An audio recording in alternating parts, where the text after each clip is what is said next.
I'd like to talk about my diagnosis.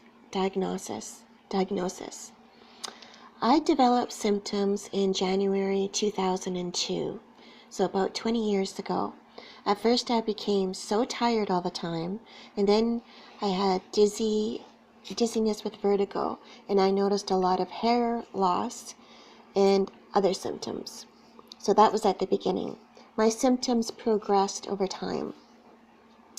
So then I started getting migraines, face rash, digestive problems, tendinitis, TMJ, Charlie horses, skin pain, muscle, joint, nerve pain, fatigue, hair loss, dizziness, brain fog, clumsiness, motion sickness, and I felt constantly drained and wobbly. I became highly sensitive to heat and noise. They made me feel more dizzy and headachy, and my eyes watered from brightness, and I had numbness in my legs, arms, and hands. Every day was a struggle eventually.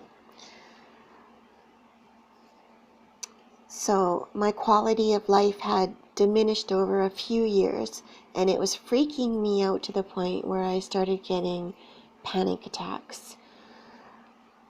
So after about 5 years of the onset of the symptoms in 2002, my symptoms list had grown substantially. So the doctor visits were climbing at this point. I saw many doctors and had 100 tests, and my faith in doctors dwindled. Some were insulting or rude or just uninformed medically. There were a lot of nice ones too. I don't want to be too negative or whatever. So, eventually, the doctors said I had an autoimmune disease, but that it was too hard to find out which one because there was over 100. The doctor said the doctor said they were sure I had lupus, but the test came out negative. They tested me, I think, a couple of times.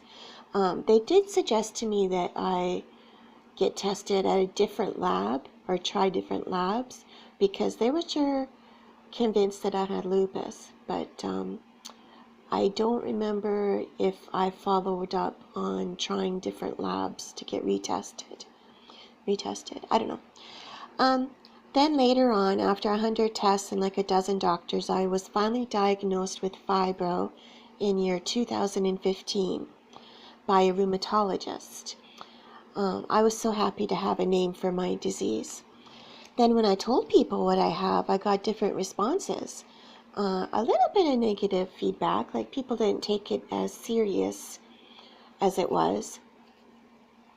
And I don't know, sometimes when I explain to people the limits in my life and why I couldn't do so many things, some people just didn't get it, or they just, I don't know. It's odd, the responses.